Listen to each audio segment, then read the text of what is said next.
Et comme prévu, nous nous retrouvons dans Viva Événement. Bonsoir à tous et bienvenue dans cette nouvelle édition.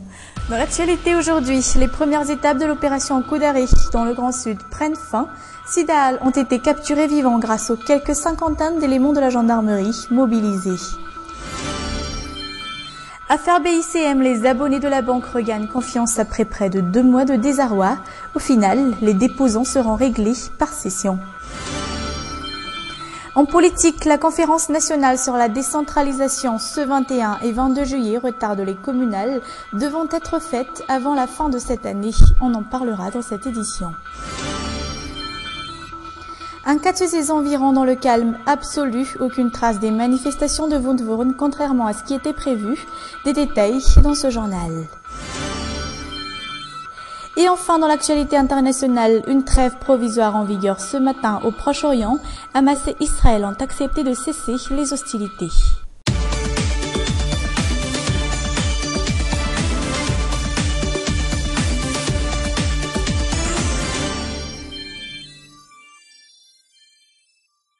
Grève des étudiants du campus de Wundwurm. Souvenez-vous, hier, les manifestants ont menacé de poursuivre les hostilités à l'université d'Antananarive aujourd'hui. Certes, ils ont apparemment changé leur plan à la dernière minute, vu qu'Ankatz et ses environs étaient aujourd'hui dans le calme absolu, à en juger par ce reportage d'Anna Souf et Yves Janel. Ces étudiants ne sont pas en grève, mais se regroupent ici dans l'attente de l'heure d'entrée en salle. Jusqu'ici, les manifestations des étudiants du campus universitaire de Wundwurm n'atteignent pas Ankatz, où le quotidien des étudiants se poursuit.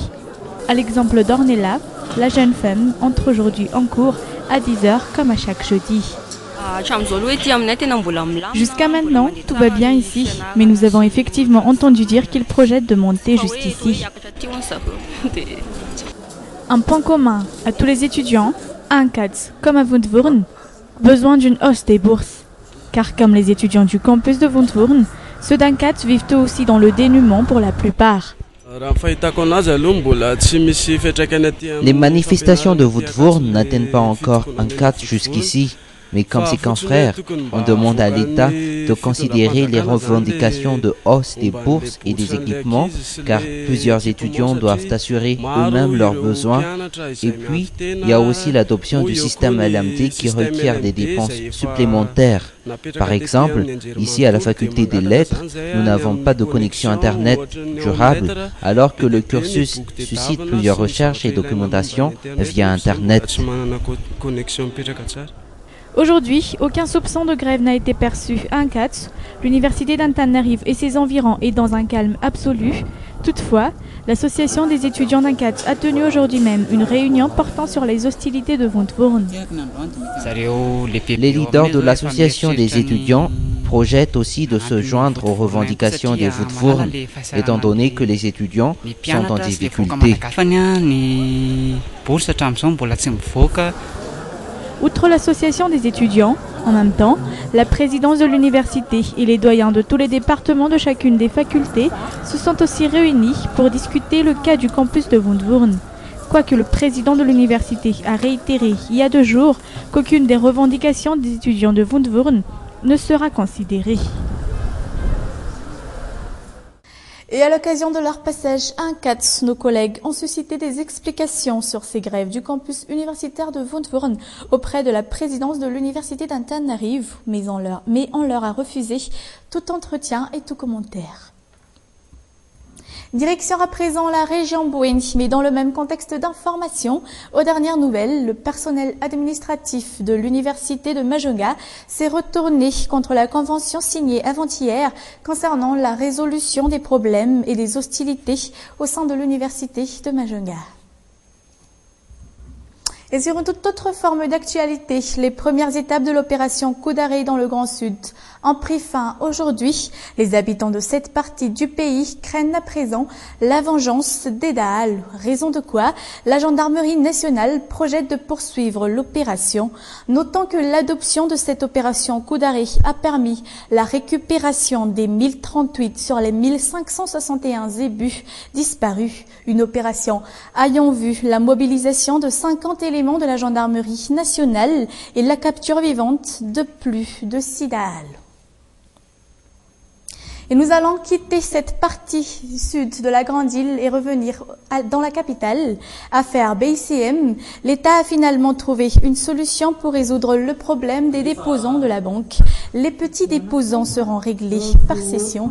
Après 2 mois de désarroi donc, les abonnés de la BICM regagnent confiance quant à la préservation de leurs capitaux. Cependant, les responsables de la banque ont précisé qu'aucun transfert ne s'effectuera en liquide. Les règlements se feront exclusivement par virement bancaire. Les communales seront-elles pour cette année? Seul le gouvernement possède la réponse.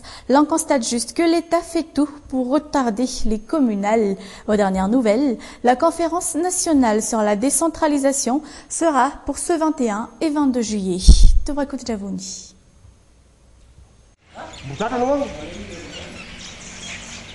La Sénite a déclaré que le budget destiné aux prochaines communales est déjà assuré par le PACEM et le financement de l'État. Une déclaration démentie aujourd'hui par le porte-parole du gouvernement.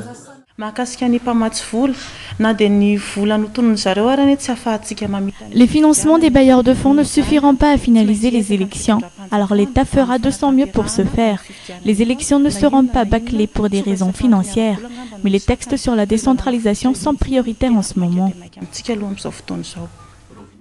Le chef de l'État chante toujours des nombreux freins dans l'obligation de procéder au communal. Pourtant, si l'on compte les 90 jours d'appel aux électeurs à compter de ce mois de juillet, les communales ne seront possibles qu'en novembre. La Constitution est plus que claire, les élections ne doivent en aucun cas se faire en saison de pluie. Mais le gouvernement, stipulant que les élections devront obligatoirement se faire, ne tient donc pas compte de la Constitution. Les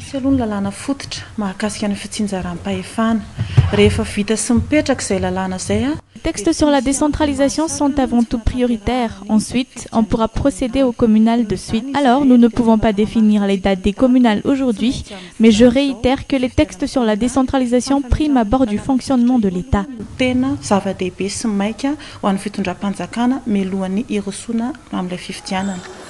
Par ailleurs, les communales ne seront peut-être pas pour cette année, vu que l'HVM se débrouille pour les retarder en raison de son manque de base politique solide jusqu'alors. Mais si la presse devrait être considérée parmi les piliers du bon fonctionnement de l'État, le régime actuel la prend apparemment pour ennemi et pour simple instrument politique. Raison de quoi un projet de code sur la communication est en cours d'élaboration. Objectif, créer cette année l'ordre des journalistes. Torakut Javouni.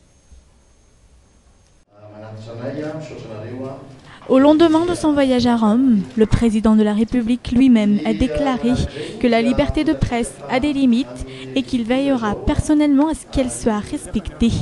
Des dires confirmés par le chef du gouvernement il y a quelques jours de cela.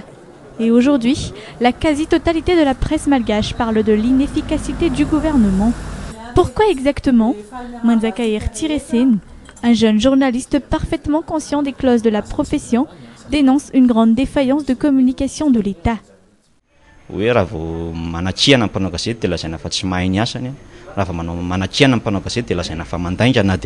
Lorsque les journalistes critiquent ou commentent seulement, ils sont dits menteurs, alors que les journalistes font correctement leur travail.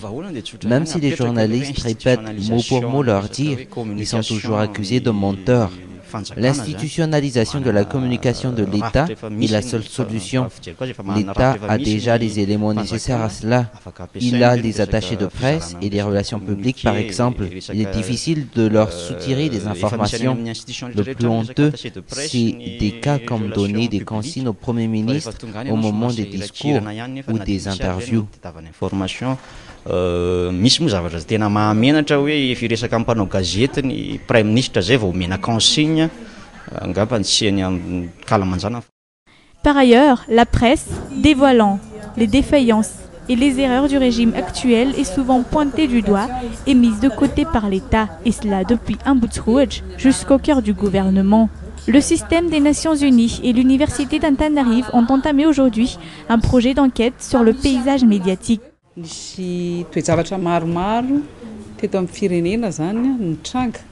Au vu des derniers événements au pays, comment envisager un meilleur paysage médiatique?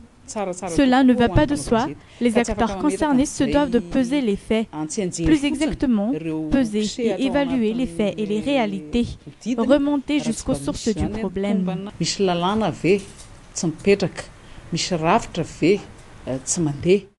Un projet de code sur la communication sera aussi étudié la semaine prochaine à Ntirabe. Objectif, présenter ce projet de loi à la Chambre basse avant la fin de cette année 2014 afin de créer l'ordre des journalistes. Sur une toute autre forme d'actualité, les utilisateurs d'Internet se plaignent ces derniers temps. Les débits des connexions sont extrêmement lents, presque partout dans la capitale. Une coupure touchant Djibouti serait à l'origine de ce souci de réseau Internet. Les cybercafés sont les plus touchés. Un récit d'Aris Ariel sur les images de Tourakus Javouni. 11 h, normalement les clients devraient déjà affluer dans ce cyber. Pourtant, ce n'est pas le cas. Il n'y a que 2 à 3 personnes au maximum. Le problème de connexion à Internet persiste voilà déjà 2 semaines.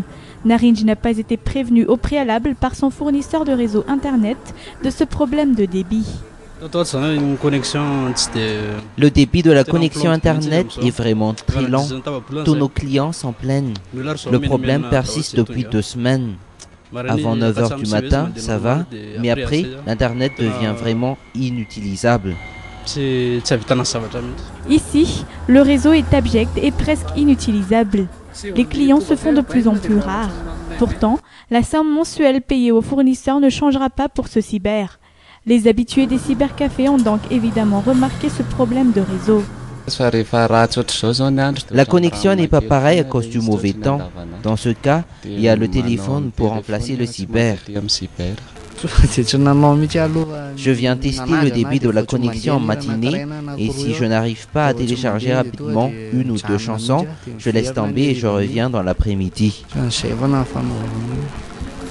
Une coupure touchant Djibouti serait à l'origine de ce souci de débit du réseau Internet. Les cybercafés ne sont pas les seuls touchés par ce problème de connexion. Les particuliers, dont entre autres les utilisateurs d'Internet sur les téléphones mobiles, le sont aussi. Voilà, Viva Événement, c'est terminé pour aujourd'hui. Mais ne vous en faites pas, nous nous retrouverons dès demain. Sur ce, excellente soirée en compagnie de Viva. Au revoir.